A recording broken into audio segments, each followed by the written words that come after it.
네, 오늘 A컷으로 준비한 사진은요. LG 에너지 솔루션과 삼성 SDI의 배터리 사진을 준비를 했습니다. 이번 주 연이어서 LG 엔솔과 삼성 SDI가 대규모 배터리 관련된 공급 계약 소식이 들려왔었죠. LG 에너지 솔루션은 유럽향 그리고 삼성 SDI는 미국향 공급 소식이 들려왔는데 삼성 SDI부터 확인해 보도록 하겠습니다. 오늘 따끈따끈하게 들려왔습니다. 삼성 SDI가 ESS용 LFP 배터리에 대한 첫 대형 공급 계약을 체결했다는 소식이 들려왔고요. 미국의 에너지 인프라 기업이고 계약 금액이 한 2조 원대입니다. 삼성 SDI 연매출의 15%에 해당하는 정도의 규모이고요. 계약 기간은 내후년, 그러니까 27년부터 3년간 진행이 되고요. 공급 제품은 ESS용 LFP 배터리인데 지금 여기 SBB 2.0이라는 삼성 배터리 박스 안에 들어가는 LFP 배터리라고 봐주시면 좋을 것 같습니다. 20비트의 컨테이너용 일체형 ESS인데 그 20비트가 미터로 따지면은 한 6m 정도라고 합니다. 배터리 그리고 소방, 냉각, 안전장치가 통합으로 들어가고요. 각형 LFP가 적용이 된 첫 모델에 대한 계약이라고 합니다. 다음 장을 통해서 이어서 이야기 나눠보겠습니다. 그렇다면 삼성 SDI의 강점은 무엇일까요? 대표적으로 각형과 LFP가 결합됐다는 것입니다. 배터리 2차 전지에 관련된 구조는요, 크게 원통형과 각형 그리고 파우치형이 될 수가 있는데 이 각형은 파우치형보다 외부 충격에 강하다는 강점을 갖고 있고요. 알루미늄 캔으로 구조가 되어 있습니다. 여기에 열의 안전성이 우수하고 화재 위험성이 낮은 LFP 형태로 들어간다는 건데 가격 경쟁력 부분에서도 LFP가 다른 삼원계보다는 훨씬 더 우수하다는 특징을 갖고 있습니다. 여기에 삼성 SDI만의 안전 기술이 적용을 했는데요. 노티피 기술입니다. 이게 셀과 셀 사이에 단열재를 배치를 해서요. 만약에 어떠한 셀이 특정 온도 이상으로 상승을 해서 화재가 발생했을 때 다른 셀로 이동하는 것을 막아주는 기술이라고 보시면 될 것 같습니다. 배터리 화재가 위험한 게 어떠한 한 셀에 그 화재가 발생을 했을 때 다른 셀로 빠르게 이동을 하고 굉장히 고온으로 화재가 이어지기 때문에 진압하는 데 애를 먹는다는 게 큰 단점 중에 하나였는데요. 이것을 완벽하게 보완해 줄 수 있는 삼성 SDI만의 기술력이라고 하고요. ESS용 최상급 안전 설계다라고 시장에서는 평가를 하고 있습니다. 두 번째 강점 중요한 건데 이 미국 내에서 유일하게 중국계가 아닌 각형 배터리 업체라는 것입니다.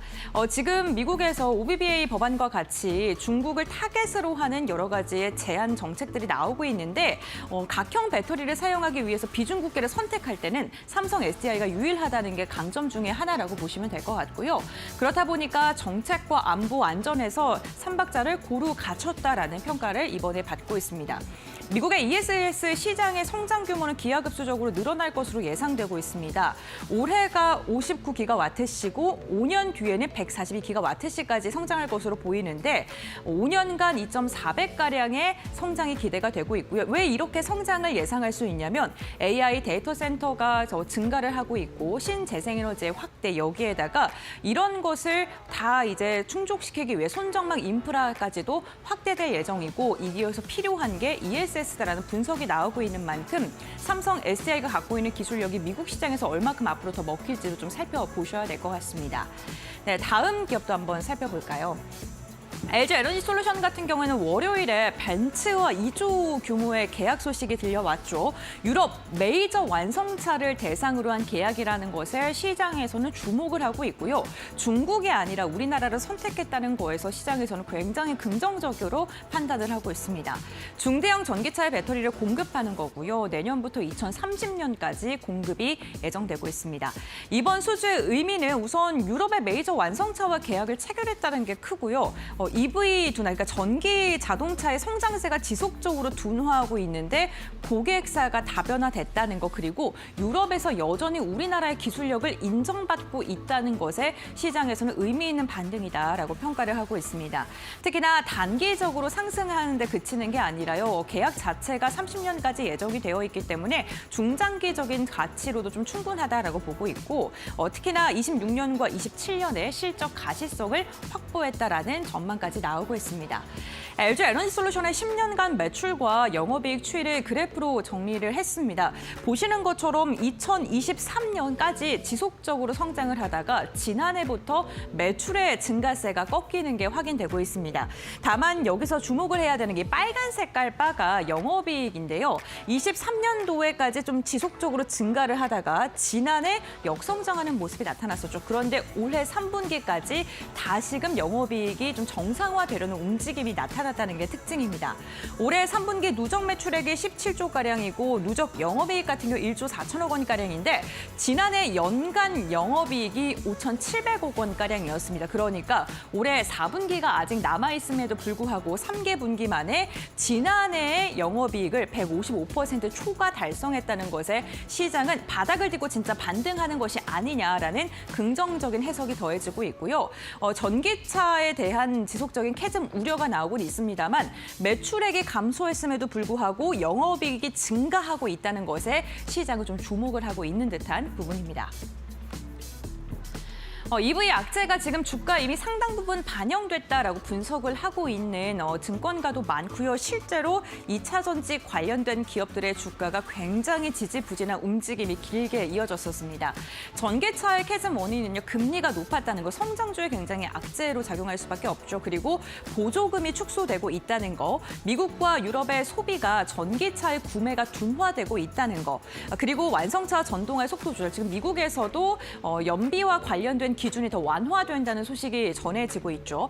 이로 인해서 배터리 출하가 감소하고 투자비가 지속적으로 증가하고 있다는 건데 이러한 캐즘에 대한 우려가 이미 다 주가에 반영됐고 우리 모두가 다 알고 있다는 것입니다. 그런데 반전 동력으로 ESS가 다시 급부상하고 있는 건데요. 다얼투자증권 같은 경우에는 실적과 마찬가지로 연동돼서 2024년에 저점을 딛고 올해 턴어라운드를 할 것이다라고 이야기를 했고요. 전기차의 수요가 지난해까지는 둔화했고 그리고 이익률에 대한 압박이 지속되고 있지만 올해부터 미국이라던가 유럽 시장에 대한 가동률이 정상에 들어갔고 ESS와 전기차가 동시에 회복하고 있다라고 판단을 했습니다.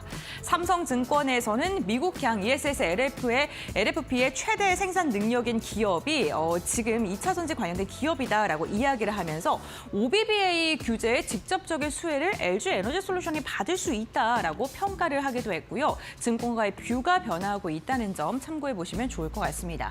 특히나 전기차 부진에 대한 이슈가요. 시장에서는 그게 크게 영향을 미치지 않습니다. 11월에 미국의 완전한 전기차의 판매율이 43% 역상장한 것으로 확인되고 있는데 ESS의 증가 그리고 원자재 가격의 반등의 시장에서는 더 주목을 하고 있고요. 오히려 이 부분이 상당 부분 주가의 하락을 방어해 주고 있는 상황입니다. 특히나 이 2차 전지가 전기차에서 ESS 로봇으로 축이 이동을 하고 있는 거고요. 앞으로 로봇 시장이 점점 더 커지면 커질수록 2차 전지는 주목받을 수밖에 없습니다. 피지컬 AI가 확산되면서 ESS의 직접 수요는 증가할 수밖에 없는데 ESS 용량이 한 2배 정도 더 증가할 수밖에 없는 구조이고요. 또 피지컬 AI를 미리 시뮬레이션하기 위해서는 여러 가지 큰 데이터가 필요한데 이게 ESS의 수요 증가로 이어질 수 있다는 거고요. 휴머노이드 로봇이 또 배터리 신규 수요로도 주목받고 있습니다. 로봇 같은 경우에는 전략 품목으로 지금 등재가 되어 있고 미국에서는 탈중국을 위한 공급망을 좀 강화하고 있는데 여기에 국내 기업들이 수혜를 받을 수 있는 상황이고요. 로봇용 배터리는 작아야 되고 또 출력도 좋아야 되고 안전성도 좋아야 되고 신뢰성도 있어야 되는데 그런 기술력을 갖고 있는 글로벌 기업이 국내에 있다라는 게 시장의 주목도입니다. 다음 장을 통해서 이어서 이야기 나눠보겠습니다. 다만 2차 전지 관련된 기업들 마냥 긍정적인 이야기만 있는 건 아닙니다. 하나증권은 지금이 저점을 통과했고 현재 구간에서는 떨어지는 것보다는 상방의 방향성이 훨씬 더 크다라고 이야기를 하면서 원자재 가격 반등과 ESS 수요 확대 그리고 전기차의 둔화 리스크가 이미 반영된 것을 이야기를 들었습니다. 하지만 하나투자증권에서는요. 고정비와 LFP의 전환은 시간이 조금 필요한 순서가 있다라고 이야기를 했고요. 단기적으로 북미 LFP ESS의 모멘텀 모멘텀도 제한적이다라고 조금은 신중하게 접근하려는 움직임이 나타나고 있습니다. 에코프로 그룹주들이 헝가리라던가 양극재 공장을 신규로 짓고 있는데 이게 고정비 부담, 실제로 실적으로 이어지기까지는 시간이 필요하다라는 거고요. 그때까지는 2차 전지를 조금 더 여유롭게 바라봐야 된다라는 증권가의 뷰도 있으니까요. 참고해 보시면 좋을 것 같습니다. 과연 2차 전지 관련 기업들 신사업에 대한 기대감과 함께 주가의 상승을 지속할 수 있을까요? 저희와 함께 지켜보시죠.